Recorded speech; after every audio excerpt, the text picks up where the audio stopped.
Assalamualaikum warahmatullahi wabarakatuh. Perkenalkan nama saya Dia Fauzia dengan NIM 20405. Di sini saya akan memaparkan hasil kerja saya yaitu tentang pengelolaan tenaga pendidik dan tenaga kependidikan. Definisi yang pertama yaitu tenaga pendidik adalah tenaga kependidikan yang berkualifikasi sebagai guru, dosen, konselor, pamong belajar, widya iswara, tutor, instruktur, fasilitator, dan sebutan yang lain sesuai dengan kekhususannya, serta berpartisipasi dalam menyelenggarakan pendidikan.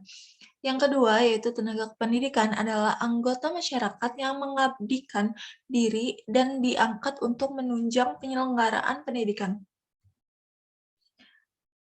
Pengelolaan tenaga pendidik dan kependidikan, yaitu aktivitas yang harus dilakukan mulai dari tenaga pendidik dan kependidikan itu masuk ke dalam organisasi pendidikan sampai akhirnya berhenti. Lalu ada tujuan tenaga pendidik dan kependidikan. Yang pertama, memungkinkan organisasi mendapatkan dan mempertahankan tenaga kerja yang cakap, dapat dipercaya, dan memiliki motivasi tinggi. Yang kedua, meningkatkan dan memperbaiki kapasitas yang dimiliki oleh karyawan. Yang ketiga, mengembangkan sistem kerja dan kinerja tinggi.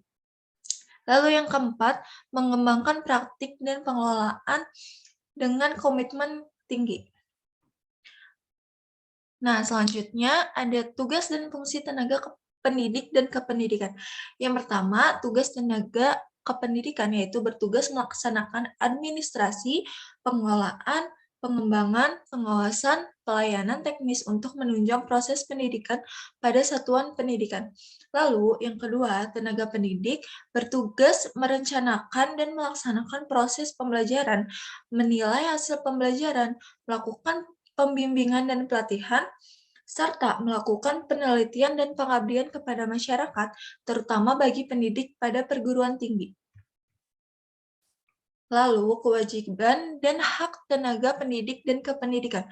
Kewajiban yang pertama ada menciptakan suasana pendidikan yang sesuai. Yang kedua, mempunyai komitmen secara profesional. Yang ketiga, memberi teladan dan nama baik lembaga, profesi, dan kedudukan. Lalu, ada hak. Yang pertama, penghasilan dan jaminan kesejahteraan sosial, penghargaan sesuai prestasinya, lalu ada pembinaan karir sesuai dengan pengembangan kualitas, lalu ada perlindungan hukum, lalu yang terakhir ada kesempatan untuk memperoleh sarana prasarana dan fasilitas pendidikan. Lalu, saya akan menyebutkan jenis-jenis tenaga kependidikan. Yang pertama, dilihat dari jabatan.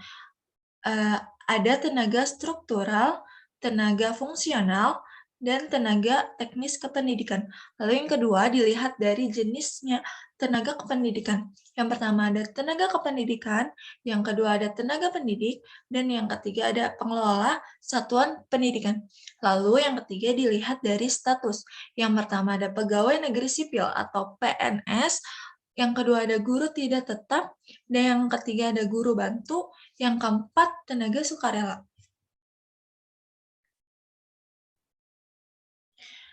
Nah, selanjutnya saya akan menyebutkan dimensi pengelolaan tenaga kependidikan. Yang pertama, perencanaan tenaga kependidikan. Yang kedua, perekrutan tenaga kependidikan. Yang ketiga, menetapkan calon yang dapat diterima. Yang keempat, pembinaan atau pengembangan tenaga kependidikan. Yang kelima, penilaian tenaga kependidikan. Yang keenam, kompensasi bagi tenaga kependidikan. Yang ketujuh, pemberhentian tenaga kependidikan.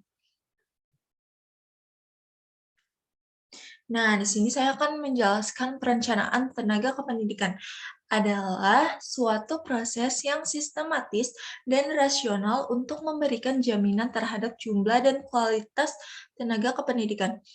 Nah, selanjutnya ada beberapa metode untuk melakukan perencanaan kebutuhan tenaga kependidikan. Misalnya ada yang pertama ada expert estimate, yang kedua ada historical comparison, yang ketiga ada text analysis, yang keempat ada correlation technique, yang kelima ada modeling.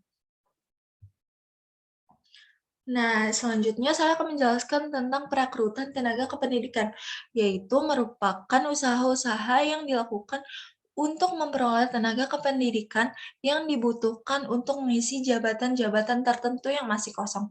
Nah, langkah penting dalam proses perekrutan yang pertama ada menyebarluaskan pengumuman tentang kebutuhan tenaga kependidikan. Yang kedua ada membuka pendaftaran bagi pelamar atau sesuai dengan persyaratan-persyaratan yang ditetapkan. Yang ketiga ada menyelenggarakan pengujian berdasarkan standar seleksi. Lalu di sini saya akan menjelaskan tentang menetapkan calon yang dapat diterima. Penetapan atas calon-calon yang diterima ini dapat diputuskan oleh atasan langsung atau oleh bagian personalia atau kepegawaian. Keputusan ini merupakan akhir dari kegiatan penyelenggaraan seleksi untuk mengantarkan tenaga-tenaga kependidikan diperlukan kegiatan-kegiatan penempatan, penugasan, dan orientasi.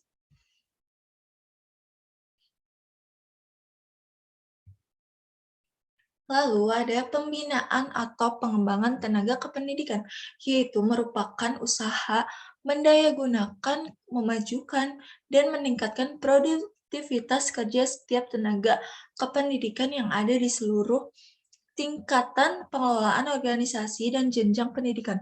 Prinsip dalam penyelenggaraan pembinaan tenaga kependidikan yaitu yang pertama dilakukan untuk semua jenis tenaga kependidikan, yang kedua berorientasi pada perubahan tingkah laku, yang ketiga ada mendorong peningkatan kontribusi setiap individu, yang keempat ada mendidik dan melatih seseorang sebelum maupun sesudah menduduki jabatan atau posisi, yang kelima, ada dirancang untuk memenuhi tuntutan pertumbuhan dalam jabatan dan sebagainya.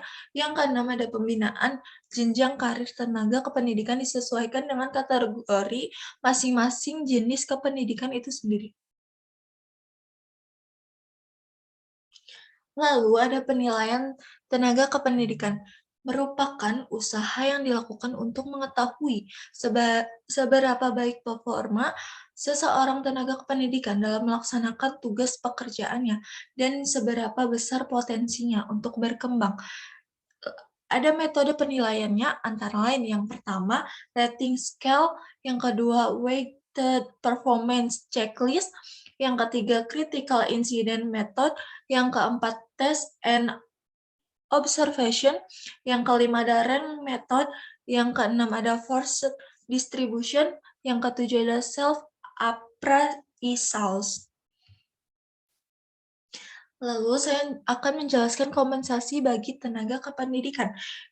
Kompensasi merujuk pada semua bentuk upah atau imbalan yang berlaku bagi suatu pekerjaan. Secara umum, kompensasi ini memiliki dua komponen, yaitu yang pertama kompensasi langsung berupa upah, gaji, insentif, komisi, dan bonus. Yang kedua ada kompensasi tidak langsung, misalnya berupa asuransi kesehatan, fasilitas untuk rekreasi, dan sebagainya. Nah, selanjutnya ada pemberhentian tenaga kependidikan, merupakan proses yang membuat seseorang tenaga kependidikan tidak dapat lagi melaksanakan tugas pekerjaan atau fungsi jabatannya, baik untuk sementara waktu maupun untuk selama-lamanya, karena beberapa alasan. Yang terakhir ada tantangan dalam pengelolaan tenaga pendidik dan kependidikan. Yang pertama ada profesi dalam bidang kependidikan masih belum luas dikenal oleh masyarakat, lalu adanya perilaku tenaga pendidikan yang kurang menguntungkan, yang ketiga ada perilaku tenaga pendidikan yang cenderung primol primordialisme, yang keempat ada mutasi yang terjadi di lingkungan organisasi, kadang berkonotasi buruk, yang kelima ada produktivitas kerja masih dianggap rendah, yang keenam ada perubahan di luar sistem sekolah, lalu yang ketujuh adanya UU PD nomor 22 tahun 1999 dan PP nomor 25 tahun 2000. Terima kasih, sekian presentasi dari saya dan pemaparan materi dari saya. Kurang lebihnya saya mohon maaf. Wabillahi taufiq wal hidayah. Wassalamualaikum warahmatullahi wabarakatuh.